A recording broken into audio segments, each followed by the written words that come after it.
Take a few minutes and look straight at the fridge in your kitchen. Chances are it's packed, yet every time you cook, you still feel overwhelmed. Some food was bought and forgotten, some are close to going bad but never quite gets used. The fridge isn't empty, but your head feels heavy and daily meals slowly start to feel like something you have to manage rather than a form of care. This feeling isn't loud, but it shows up again and again. You open the fridge, pause for a few seconds, hesitate, then close it. That doesn't happen because you lack time or discipline, but because the current setup doesn't reflect how you actually eat and live. This video is meant to help you reset your fridge in a more realistic way. We'll go through 8 clear steps one by one to make your fridge easier to use, lighter to manage, and your kitchen a place that feels less stressful day after day.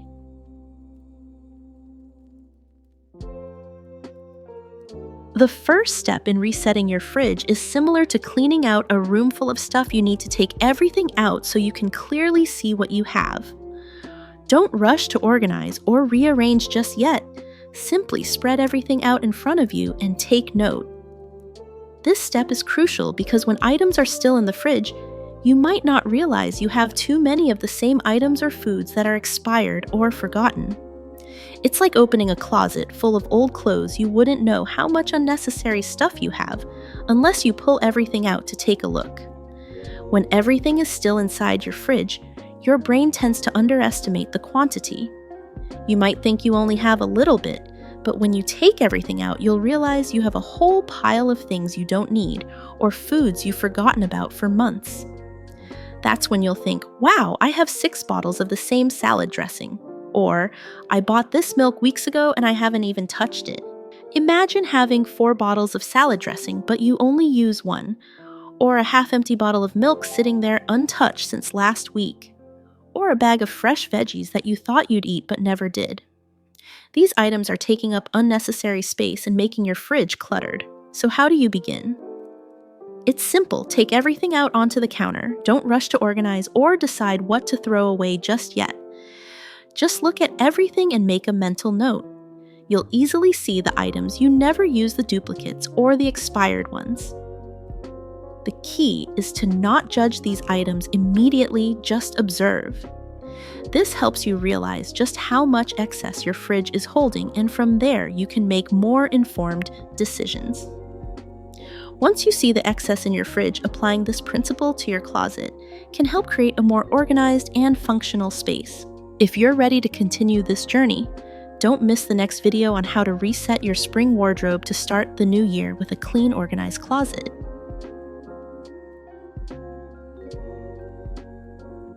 Now let's move on to the important step of purposeful decluttering.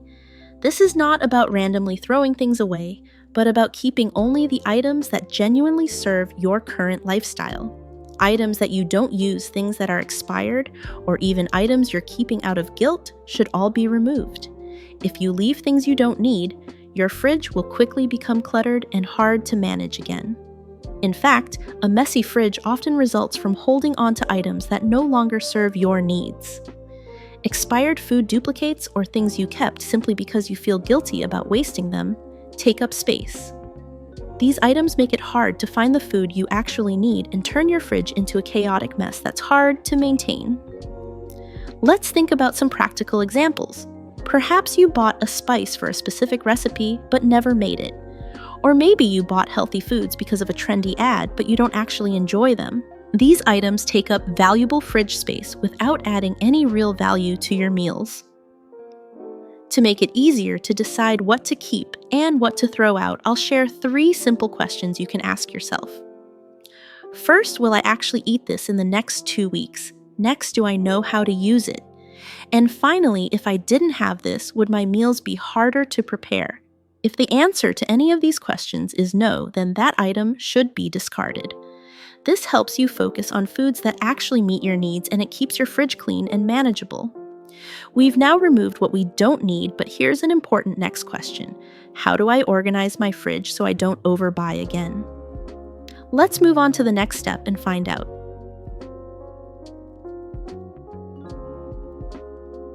Next up, instead of organizing your fridge by the traditional vegetables, meat, dairy method, you'll organize it based on how you actually use the food.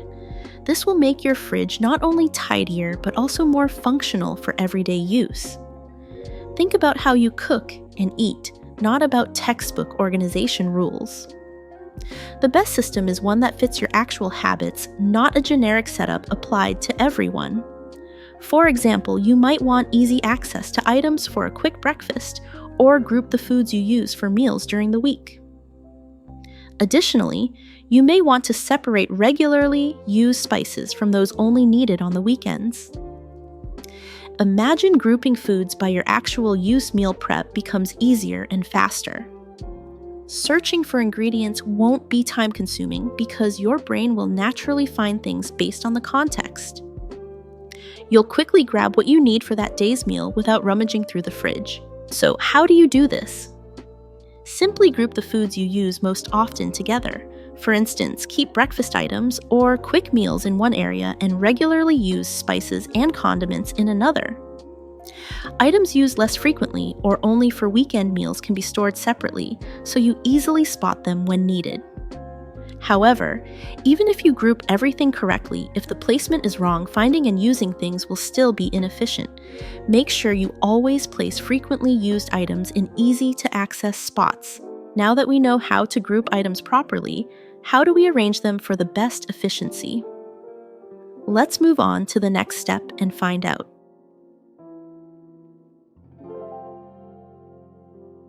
Now, an equally important step is to prioritize the front for the next 3 to 5 days. Your fridge should reflect what you will eat in the near future, rather than just storing long-term items. This makes it easier to access fresh foods and reduces waste. Why is this important? It's simple. The items at the front are what you'll eat in the next few days, while items at the back are easily forgotten. For example, if you put fresh vegetables bought at the beginning of the week deep inside the fridge, they're likely to wilt and get wasted while new items are added in front. Items at the back or in the deep compartments are unlikely to be used for a long time, causing your fridge to become not only cluttered but also wasteful. So, how should you organize your fridge for better access? Be sure that the front is always reserved for the food you'll be using in the next few days. This will help you use up your fresh items without worrying about wasting food. The back or hidden compartments can be used to store long-term items like frozen foods or things you'll use later. This method helps you keep your fridge clean and easy to use. However, a crucial note is that if you don't limit the quantity, the front of the fridge will fill up quickly again. So how can you avoid over-purchasing? Let's move on to the next step to find out.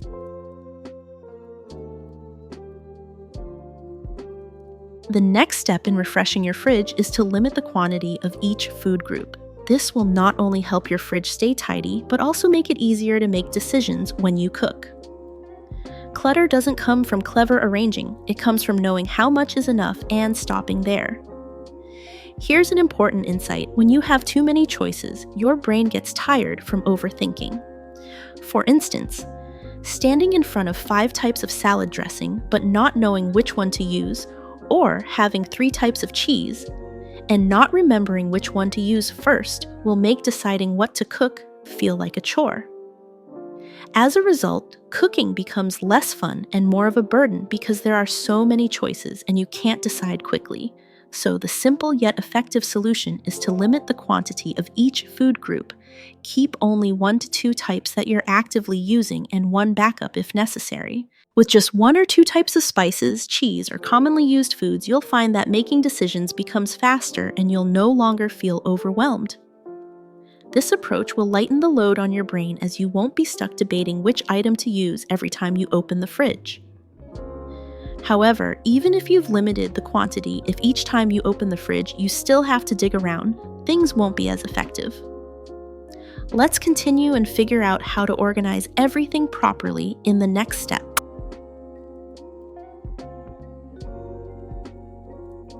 The next step in refreshing your fridge is to use simple labels. Labels are not meant for decoration. They are to help you reduce decision-making time when looking for food. Surely there have been times when you've opened your fridge, looked at containers, and thought, "Where did I put this?" These little moments of confusion make cooking a repetitive, time-consuming task and can leave you feeling frustrated having to always remember where things are. The reason labels are so important is that our brains get tired from having to remember too many things.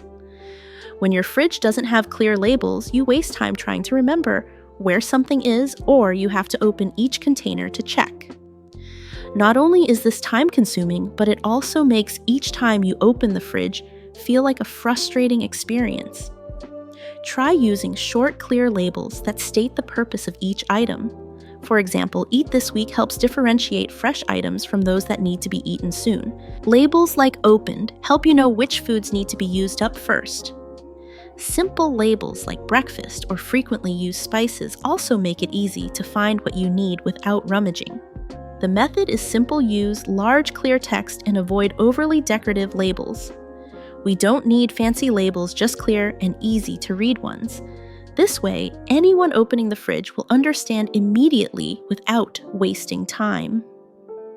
Finally, once everything is neatly labeled, the next question is, how do we keep the fridge from getting cluttered again? Let's continue and find out how to maintain long-term organization.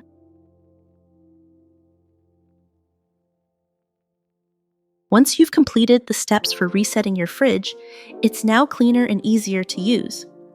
But to maintain this state, you need a clear rule for keeping things in check. A reset only matters if there are rules for upkeep. The most important rule to apply here is the in-out principle. Why is this rule necessary?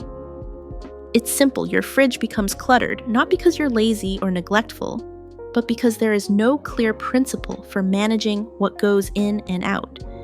If you only reset once without a long-term system, things will quickly return to the same chaotic state.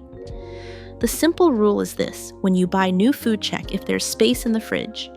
If not, you must use up or toss older items before adding anything new. This ensures you're not accumulating extra food and keeps your fridge organized. For example, every time you buy milk, check if the older milk has been used. If not, finish it before opening the new one. When you consistently apply this rule, your fridge will never go back to being cluttered. This saves time, reduces waste, and makes it easy to find what you need when cooking. And this is the most important mindset when maintaining an organized and efficient fridge. Start applying this rule today and watch how much of a difference it makes.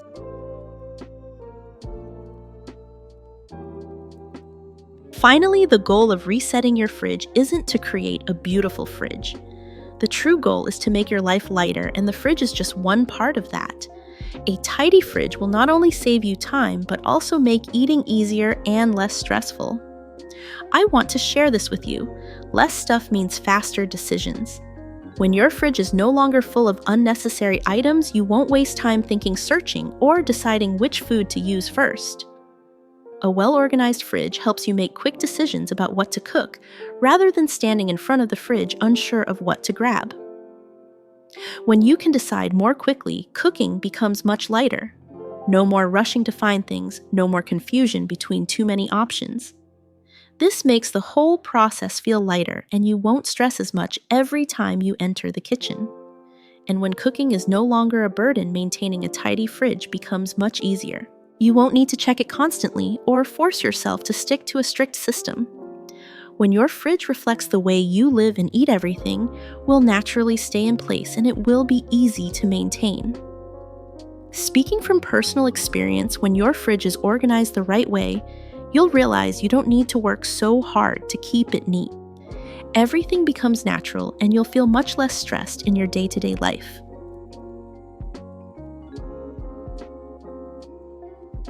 Now that you've completed resetting your fridge, it's not only cleaner, but also much easier to use every day. Does that feeling make you feel a little lighter? Share your thoughts in the comments below the video. If you found that refreshing your fridge helped you save time and reduce stress, you might enjoy my next video on how to reset your spring wardrobe. In the next video, we'll clean and organize your closet so you can start the new year feeling refreshed and inspired. If you found this video helpful, don't forget to hit like and subscribe so you won't miss any future videos that help you live lighter and more organized every day.